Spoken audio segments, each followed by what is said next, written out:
नमस्कार दोस्तों, क्या हाल है। आज हम शुरू करने जा रहे हैं मैथ का पहला चैप्टर। ठीक है, चलो करते हैं।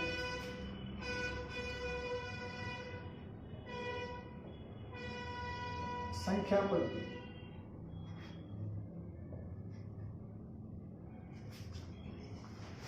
आओ, सबसे पहले आती है प्राकृत संख्याएं। प्राकृत संख्याएं सबसे पहले प्राकृत संख्या, इनको हम नेचुरल नंबर भी बोल सकते हैं। जो संख्या एक से स्टार्ट होती है, 1 2 3 4 5 और आगे तक।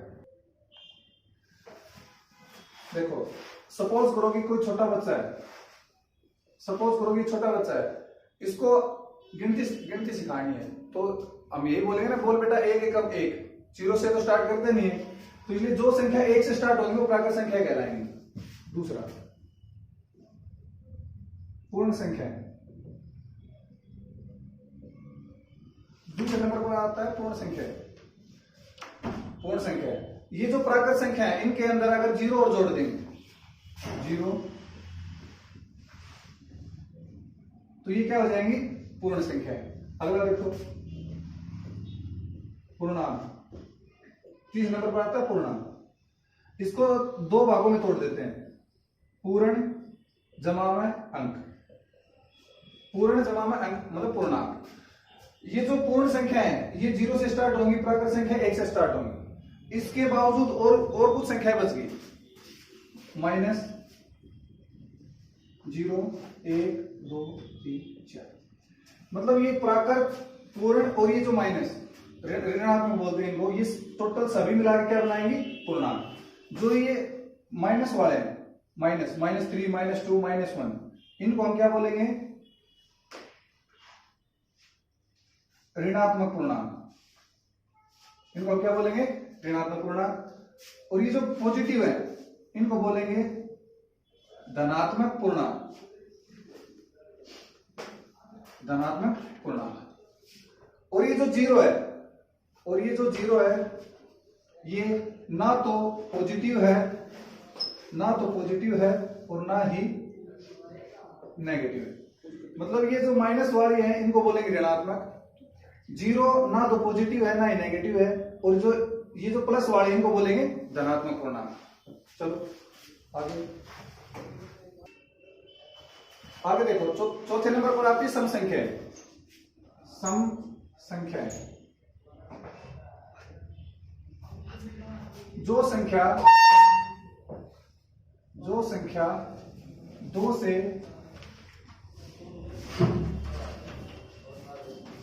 पूरी भाग होती है, जो संख्या दो से पूरी भाग होती है, उसको हम क्या बोलते हैं? सम संख्याएं।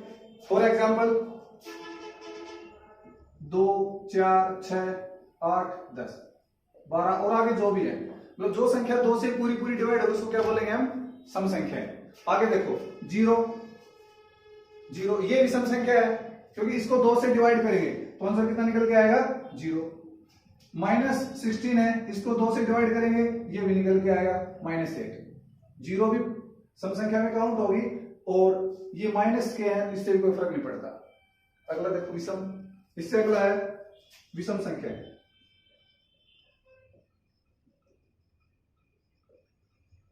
विषम संख्या, सम का उल्टा क्या होता है? सम का उल्टा होता है विषम। जो दो से भाग जाए वो सम संख्या, जो दो से भाग न जाए वो विषम संख्या। जो दो से पूरा भाग नहीं जाए, उसे हम क्या बोलते हैं? विषम संख्या कहते हैं।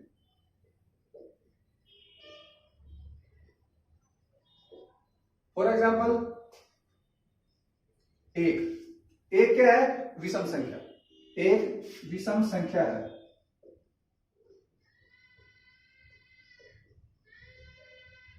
और आगे देखो, एक को हम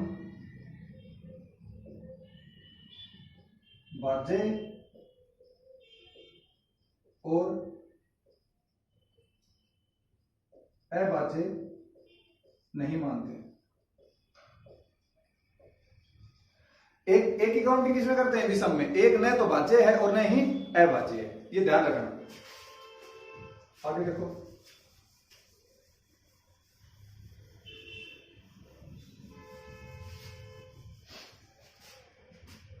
इसके बाद आती है भाज्य संख्या।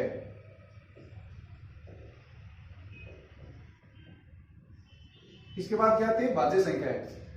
इसका मतलब होता है कि जो संख्या भाग जाए, किससे भाग जाए? डेफिनेशन देखो, खुद को और एक को छोड़कर कोई संख्या अगर किसी तीसरी संख्या से भाग चली जाती है, आगे खुद को और एक को छोड़कर। खुद को और एक को क्यों छोड़ रहे हैं? क्योंकि कोई भी संख्या ऐसी नहीं जो खुद से भाग न जाए, कोई भी संख्या ऐसी नहीं जो खुद से भाग न जाए, और एक से सभी संख्या भाग जाती है, इसलिए खुद को और एक को छोड़ रहे हैं। फॉर एग्जाम्पल जैसे 4 है, इसमें 4 क्या है? 4 तो है खुद और एक, इन दोनों को छोड़ देते हैं। इसके बावजूद ये किससे डिवाइड हो रही है? 2 से पूरा भाग हो रही है। इसके बावजूद किससे भाग हो रही है? 2 से भाग हो रही है, इसलिए हम इसको क्या बोलेंगे? भाज्य संख्या। आगे देखो, इसके बाद आता है अभाज्य संख्या। अभाज्य संख्या, ये जो अभाज्य संख्या होती है, ये भाज्य संख्या नहीं, इसका उल्टा है। जो संख्या किसी से खुद को और एक को छोड़कर, वो नियम इसमें लागू होगा। खुद को और एक को छोड़कर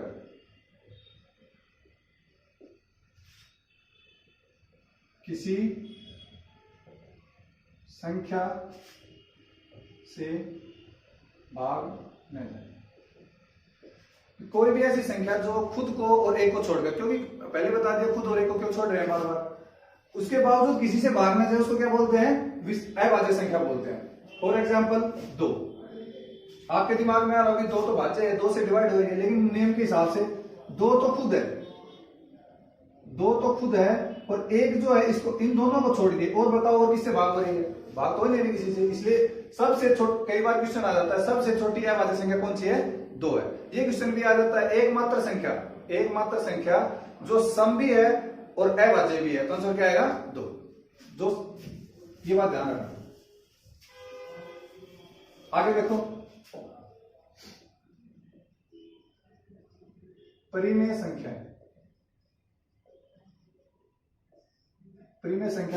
इंग्लिश में बोल देते हैं इनको रैशनल नंबर्स।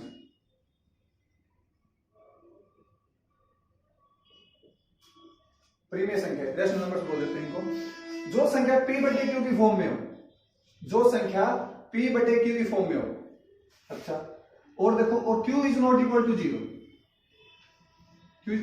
ये जो कंडीशंस हैं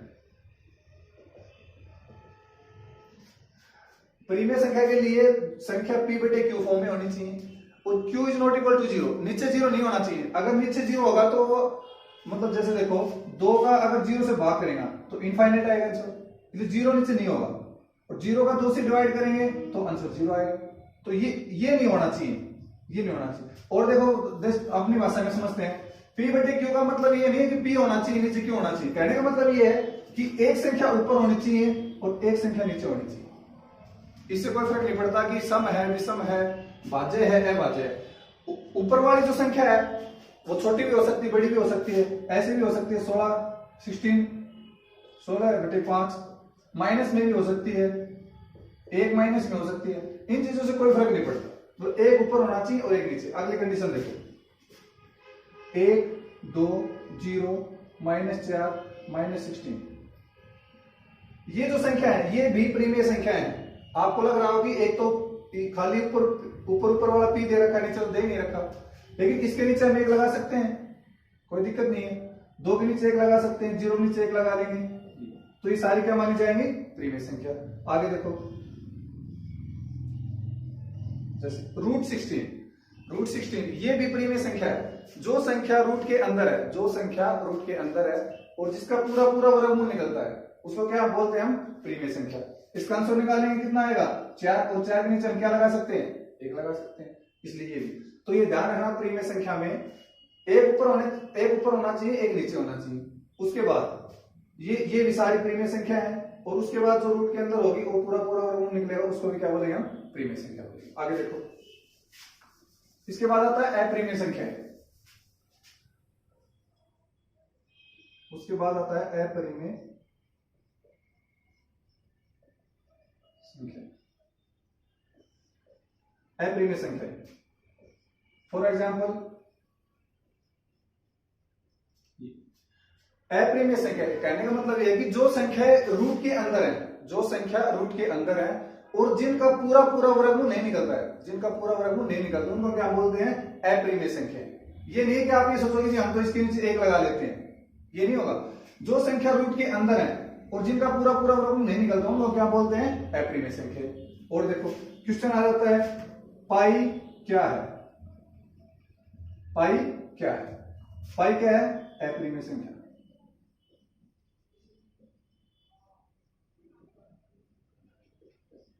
पाई क्या है कि अपरिमेय संख्या है। अगर क्वेश्चन आता है 22/7, ये क्या है? 22/7 ये क्या है? इसको बोलेंगे हम परिमेय संख्या। इसको हम क्या बोलेंगे? परिमेय संख्या। क्योंकि एक्चुअल में जो पाई का मान है ना वो 22/7 होता नहीं है। एक्चुअल में पाई का मान 22/7 होता नहीं है। 22/7 का की वैल्यू निकालते हैं तब इतना आएगा, लगभग आगे इतना आता है। लेकिन जो पाई की जो एक्चुअल वैल्यू होती है वो लगभग इतनी होती है। तो आगे वाले जो 3 अंक हैं, जो आगे वाले जो ये 3 अक्षर हैं, इनकी वजह से मान लिया जाता है कि पाई का मान कितना है? 22/7। अगर क्वेश्चन में आता है पाई क्या है, तो हम लिखेंगे अपरिमेय संख्या। 22/7 आ गया तो परिमेय संख्या। क्यों होगा? क्योंकि पाई परिमेय संख्या क्या बताया था? जो संख्या P/Q की फॉर्म में हो, एक ऊपर एक नीचे, 22/7 परिमेय संख्या होगी। आगे देखो, थोड़ा सा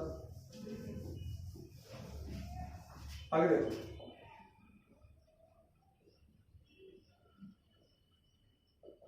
परिमेय संख्याएं यहां लिखते हैं अपरिमेय संख्या।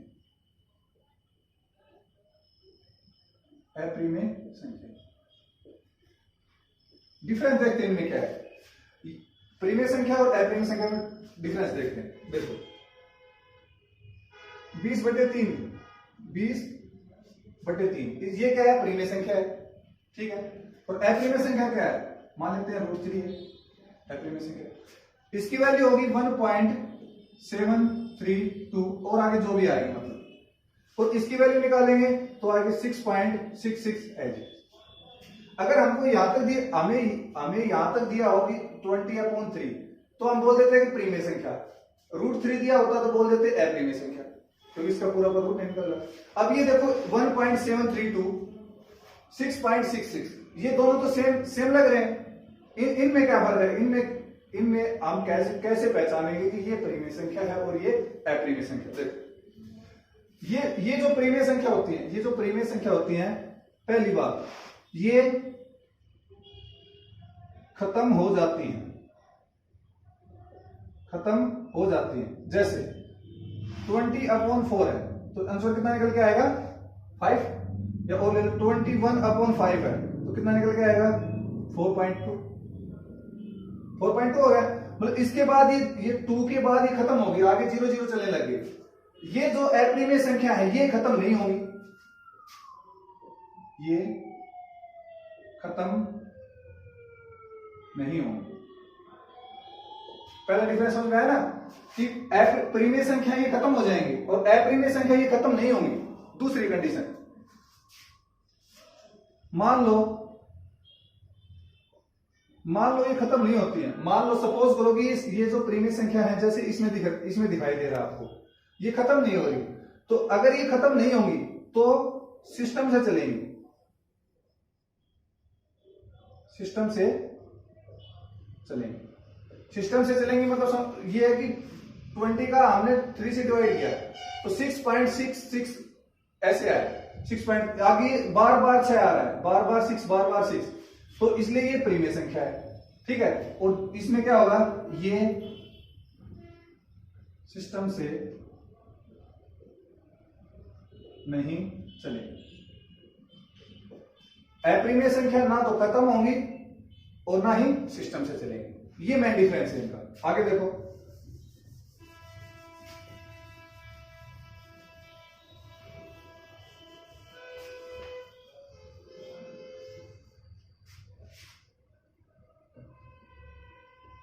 काल्पनिक संख्या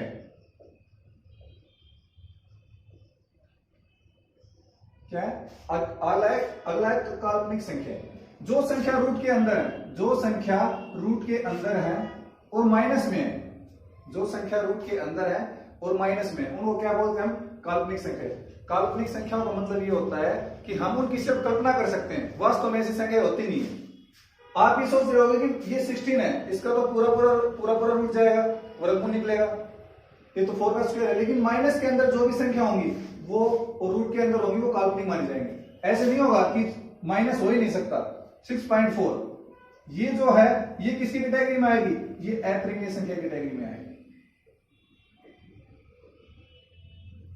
कहने का मतलब ये है कि जो ओवरऑल जो भी आंसर निकल के आएगा, रूट -16 है, अगर इस तरह से आता है तो काल्पनिक संख्या मानी जाएगी। ये मत समझना कि माइनस इसके अंदर हो ही नहीं सकता, लेकिन लास्ट में जो निष्कर्ष आएगा उसकी बात हो रही है, इसको क्या बोलते हैं, काल्पनिक संख्या। उसके बाद देखो सह अभाज्य संख्या, सह अभाज्य संख्या इंग्लिश में बोल देते हैं इसको को प्राइम नंबर्स। इंग्लिश में क्या बोलते हैं इसको, को प्राइम नंबर्स। इसके बाद एक और आती है जुड़वा, चलो ऊपर लिख देते हैं, इसको रफ कर देते हैं, जुड़वा अभाज्य संख्या, जुड़वा अभाज्य संख्या। देखो एक है को प्राइम नंबर्स और एक है ट्विन प्राइम नंबर्स। इंग्लिश में बोलते हैं इसको ट्विन। ट्विन का मतलब जुड़वा प्राइम नंबर्स। ये चीज जानने से पहले एक बात और बता देते हैं आपको कि जो अभाज्य संख्याएं होती हैं, अभाज्य संख्याएं और अपरिमेय संख्याएं,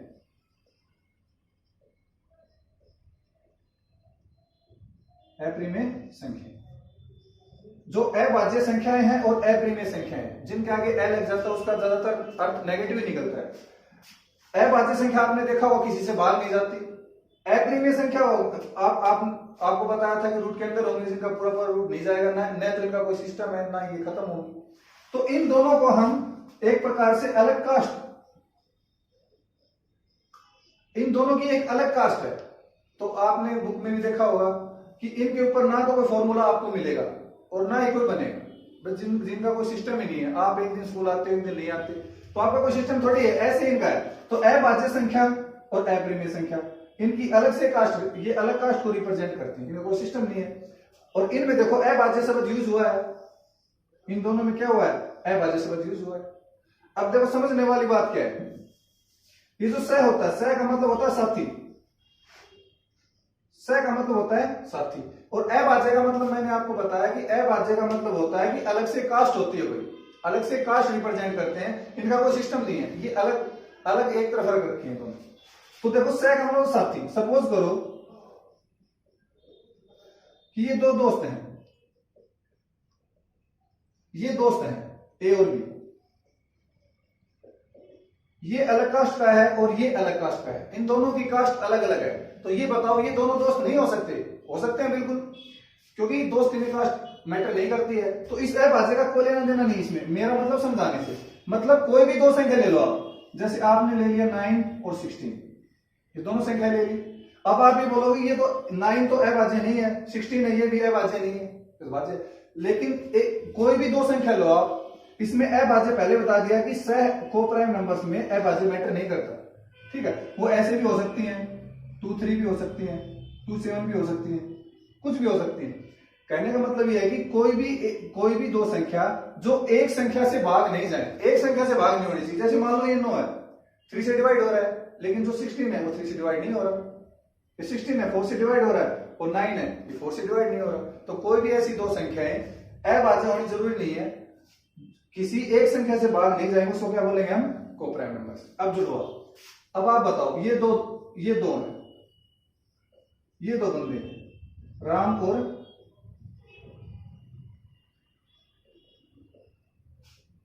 और श्याम। देखो जुड़वा का मतलब ओरिजिनल होता है, ये तो होता नहीं है कि जुड़वा भाई हैं, एक अलग कास्ट रिप्रेजेंट करता है, एक अलग कास्ट को रिप्रेजेंट करता है, एक ही कास्ट क्यों होंगे? तो इसमें ये अभाज्य मैटर करता है, इसमें सारी संख्या अभाज्य होनी चाहिए। दो, जैसे फॉर एग्जांपल। और दूसरी बात, ये जो अभाज्य संख्या दिखाई दे रही है, जिन अभाज्य संख्याओं के बीच में 2 का गैप होगा, मैं देखो ये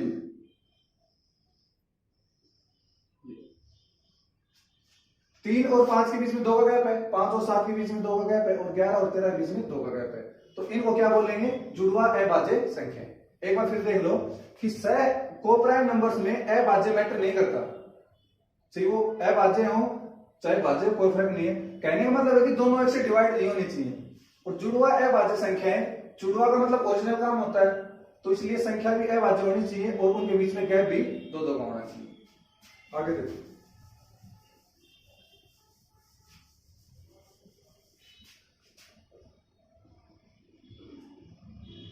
पूर्ववर्ती संख्या आसान सा है। जैसे मान लो 161 है, इसका पूर्ववर्ती संख्या तो मतलब कितना हो जाएगा? 160 हो जाएगा। बस इतनी सी बात। आगे देखो, अनुवर्ती संख्या। जैसे मान लो 161 है, इसका अनुवर्ती क्या होगा? इससे अगला अंक 162 हो जाएगा, 162 हो जाएगा। आगे देखो, -3 का अनुवर्ती, -3 का अनुवर्ती क्या होगा? -3 का अनुवर्ती होगा -2। ये मत करिए ना कि -4 होगा। अगली जो संख्या होती है उसको लेने के लिए हमें एक जोड़ना पड़ता है, तो -3 में हम एक जोड़ेंगे तो आंसर कितना निकल के आएगा? -2। -4 मत कर देना गलती से। अगली संख्या निकालनी तो एक जोड़ देते हैं, तो -3 में +1 करेंगे तो आंसर -2 निकल के आएगा। इस बेस के ऊपर क्वेश्चन पूछ लेते हो। -4 का पूर्ववर्ती आप लिख दोगे -3 नहीं आएगा। पूर्ववर्ती का मतलब है कि पीछे का मतलब है एक घटा देते हैं, -4 में से -1 करेंगे तो आंसर कितना निकल के आएगा? -5। ये ध्यान रखना। आगे देखो,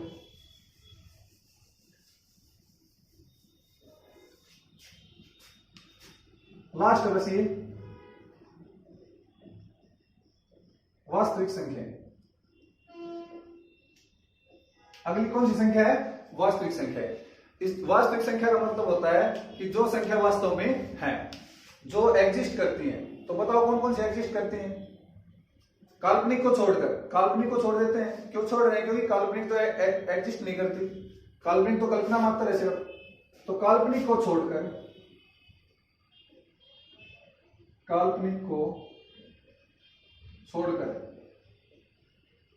शेष सभी संख्याएं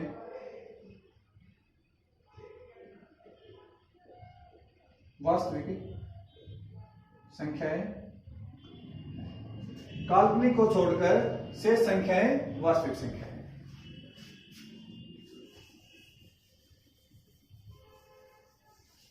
आगे देखो, अब तक हमने क्या पढ़ा कि संख्याओं के बारे में, सम संख्या क्या होती है, भाज्य क्या होती है, क्योंकि ये बेस है, ये आपको पता नहीं चलेगा तो अगला कुछ समझ में नहीं आएगा। आगे देखो, आगे हम करेंगे कि जो प्राकृत संख्या होती है, सम संख्या होती है, इनका जोड़ करना है, इनकी एवरेज निकालनी है। तो देखो 1 2 3 ऐसे करते यहां तक चले गए 10। इनको क्या बोलते हैं? प्राकृत संख्याएं।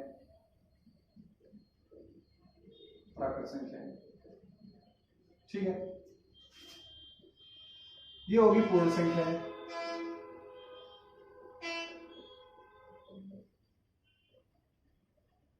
पूर्ण संख्याएं।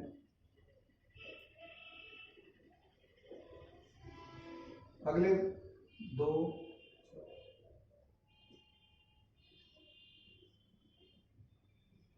सम संख्याएं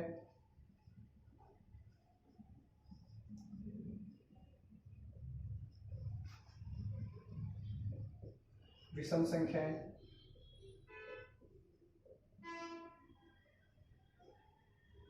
या फिर पार्ट जो भी, ये क्या बोलते हैं। देखो दोस्तों, ये जो संख्या दे रखी है आपको, ये जितनी भी संख्याएं आपको दे रखी हैं, इनका हमें जोड़ करना है। इनका हमें क्या करना है? जोड़ करना है। तो बुक्स में दे रखा होगा, इन सभी के फॉर्मूला दे रखे होंगे। इसका फॉर्मूला दे रखा होगा n इंटू n प्लस 1/2, यही दे रखा है। इसका कुछ दे रखा होगा, इसका कुछ दे रखा होगा, इसका कुछ दे रखा होगा। मान लो इसका दे रखा है np2, इसका दे रखा है n इंटू n प्लस 1। ठीक है, मतलब बहुत ज्यादा फॉर्मूले दे रखे हैं आपको। फॉर्मूले याद करने की कोई जरूरत नहीं है। देखो मैं आपको ड्रॉबैक बताता हूं इनकी। ये जो फॉर्मूले हैं, मान लो हमने याद कर भी लिए, तो ये कम से कम हर कंडीशन में अप्लाई तो होने चाहिए ना। अप्लाई तो होने चाहिए हर कंडीशन में। देखो ये अप्लाई कैसे नहीं करेगा? इसका मतलब ये है कि ये 1 से स्टार्ट होने चाहिए। ये जो आपको फॉर्मूला दिखाई दे रहे हैं ना, इनका मतलब ये है कि ये हमेशा 1 से स्टार्ट होने चाहिए, तभी काम करेंगे। अगर 1 से स्टार्ट नहीं होंगे तो फॉर्मूला काम नहीं करेंगे।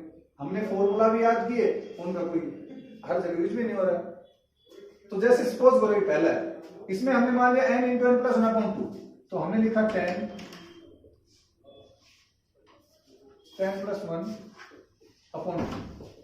आंसर कितना निकल के आया? 55। आंसर कितना निकल गया? 55। आ जाइए, आंसर निकल गया 55। देखो इसका ड्रॉबैक क्या है? मान लो हमने फॉर्मूला याद किया और 55 निकल गया आंसर, कोई दिक्कत नहीं है। लेकिन एक बार ये 1 और 2 गायब कर दिया। हमने क्या किया कि 1 और 2 गायब कर दिए यहां से। अब n इंटू n प्लस 1 लगाएंगे। भाई मान लो फॉर्मूले के हिसाब से चलते हैं, और अगर आपको ध्यान नहीं है, n का मतलब नेचुरल नंबर से स्टार्ट होना चाहिए, मतलब एक नंबर, एक स्टार्टिंग से बिल्कुल। तो 3 से लेके 10 तक कितनी संख्या होगी? 8 होगी। 8 इंटू 8 प्लस 1/2। आंसर कितना निकल के आया? 36। और एक्चुअल में आना कितना चाहिए था? 55। जो 55 आ रहा था हमारा, उसमें से सिर्फ 1 और 2 ही तो गायब हुए हैं। 52 आना चाहिए था, ये गड़बड़ है। तो मतलब फॉर्मूला मिस कर गया। आगे देखो, वापिस आ जाते हैं। ये देखो, इसी सेम सारे ऐसे जैसे ये उठा लो, सम संख्या। इसका फॉर्मूला देखा n इंटू n प्लस 1 दे रखा है। तो 1 2 3 4 5, 5 इंटू 5 प्लस 1। आंसर कितना निकल के आया? 30 निकल गया। 18 से 24 सेम है बिल्कुल। लेकिन जैसे ही हम इसको गायब करते हैं यहां से, मान लो ये जो 2 गायब करते हैं यहां से, तो अब निकालेंगे 4 इंटू 4 प्लस 1, 4 मल्टीप्लाई 5। आंसर कितना निकल गया? 20। लेकिन एक्चुअल में आना कितना चाहिए था? 28। सभी के साथ यही गड़बड़ है। तो हम इन फॉर्मूलों को याद नहीं करेंगे, सीधी सीधी बात है। कुछ भी दे रखा, हमें कोई फर्क नहीं पड़ता। 2 4 6, और ये हमें कोई फर्क नहीं पड़ता। हमें क्या करना है कि वो संख्या प्राकृत हो, पूर्ण हो, सम हो, विषम हो, पाढ़ हो, और किसी भी जगह से स्टार्ट हो रखे, हमें कोई फर्क नहीं पड़ता। पहले को और लास्ट वाले को जोड़ेंगे। आंसर कितना आया? 11। 10 और 1 कितने हो गए? 11। और 2 से डिवाइड कर देंगे। अगर हम यहां रुक जाते हैं तो ये हमारा निकल के आएगा एवरेज। रट्टे लगाने की जरूरत नहीं है भाई, हम उसको सभी को मल्टीप्लाई करेंगे, ये करेंगे, वो करेंगे। सीधी सीधी बात ये है कि पहले और लास्ट वाले को जोड़ के 2 से डिवाइड कर देंगे, वो निकल गया एवरेज। उसके बाद अगर हमें टोटल निकालना है, ये तो यहां रुक जाएंगे तो ये एवरेज आ गया, और टोटल निकालना है तो इसका मल्टीप्लाई कर देंगे जितनी भी संख्या दे रखी। आंसर कितना निकल के आएगा? इस पर निकल के आएगा। और देखो इसमें ये दिक्कत भी नहीं है, जैसे मान लो यहां से गायब कर दिया, 1 और 2 गायब कर दिया, तो भी फॉर्मूला खत्म नहीं होता। 3 को 10 को जोड़ो, कितना हो गया? 13/2, और मल्टीप्लाई कितना हो गया? आंसर कितना निकल के आया? 52। ठीक है, और तोड़ देते हैं मान लो, तो भी कोई दिक्कत नहीं है। 10 और 4 कितने होते हैं? 14/2, और कितनी संख्या कम हो गई है? 1 2 और 3 कम हो गई है, 7। आंसर कितना निकल के आया? 49। समझ में आ रहा है ना? देखो फॉर्मूले याद किए थे, वो दिक्कत आगे आपको बता दिया। हर चीज के अलग अलग फॉर्मूले याद कर रहे हो आप। ये नहीं है कि ये सिर्फ प्राकृत में यूज होगा, सभी में यूज होगा। जैसे मान लो हमें इनकी करनी है पूर्ण संख्या, ये जो पूर्ण संख्या है 1 से लेकर 10 तक की, तो वही सिस्टम है, इसको और इसको जोड़ दो, कितने हो गए 10, ठीक है, अपॉन कर देंगे 2 और मल्टीप्लाई कितने से कर देंगे, टोटल संख्या होगी 11। आंसर कितना निकल के आएगा 55। मान लो गायब कर देते हैं, आगे से गायब कर लो पीछे से गायब कर लो, उससे कोई फर्क नहीं पड़ता, मान लो ये कर दिया, तो इनको जोड़ेंगे 8/2 और गुणा में 5, आंसर कितना निकल के आया 20। सेम सेम सभी में चलेंगे। और देखो ये सम संख्या है, पहले का लास्ट का जोड़ करेंगे, आंसर कितना निकल के आएगा 12/2 और मल्टीप्लाई 1 2 3 4 5 से मल्टीप्लाई कर देंगे, आंसर कितना निकल के आएगा 30। कम कर लेंगे ज्यादा कर लेंगे उससे कोई फर्क नहीं पड़ता, कट कर देंगे, तो 6 और 10 को जोड़ेंगे, कितना आएगा 16/2 मल्टीप्लाई 3, आंसर कितना निकल के आया 24। इसी तरह इसमें 1 2 3 4 5 6 जो भी दे रखे हैं, पहले का और लास्ट का जोड़ेंगे, 11 प्लस 1 12 हो गए, 2 से डिवाइड करेंगे और मल्टीप्लाई कितने से कर देंगे 6, आंसर कितना निकल के आया 36 निकल के आया। अब लास्ट हो देखो, ये जो है 5 और 25 को जोड़ेंगे, आंसर कितना निकल के आया 30/2, 1 2 3 4 5 से मल्टीप्लाई कर देंगे, आंसर कितना निकल के आया 75। ठीक है दोस्तों।